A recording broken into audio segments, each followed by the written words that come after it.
পবিত্র মক্কা নগরী থেকে ১৪ কিলোমিটার পূর্বে জাবালে রহমতের পাদদেশে ঐতিহাসিক আরাফাতের ময়দান। এর দৈর্ঘ্য ২ কিলোমিটার, প্রস্থ ২ কিলোমিটার। এ ময়দানের তিন দিকেই পাহাড়।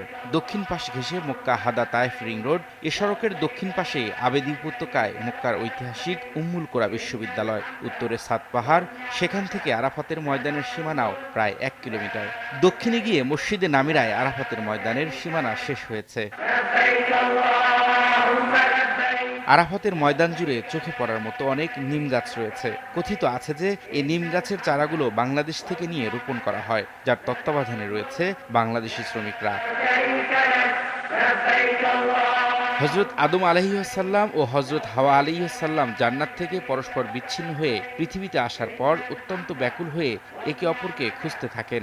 অবশেষে আল্লাহর রহমতে তারা আরাফাতের ময়দানে পরস্পর মিলিত হন এবং আল্লাহর কাছে তাদের ভুলের জন্য ক্ষমা প্রার্থনা করেন। তারা আল্লাহর কাছে অত্যাধিক পছন্দীয় ছিলেন বিধায় আল্লাহ তাআলা বিশ্ব মুসলিমের জন্য আরাফাতের ময়দানে উপস্থিত হওয়াকে হজের মূল রুকন হিসেবে কবুল করেন।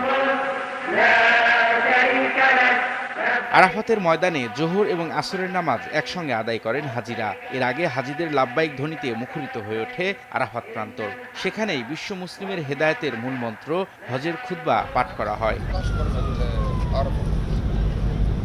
সমগ্র মুসলিম উম্মাহ তাদের জীবনের সব পাপ মুছে ফেলতে এ ঐতিহাসিক সম্মিলন প্রান্তরে কান্নাকাটি করেন। চোখের অশ্রুতে বুক ভাসান হজে আগত সকল হাজিগণ। উদ্দেশ্য, আল্লাহ তাআলা তাদের সবাইকে নিষ্পাপ মাসুম হিসেবে কবুল করবেন, কারণ এ স্থানেই ক্ষমা লাভ করেছিলেন আদি পিতামাতা আদম ও হাওয়া আলাইহিসসালাম।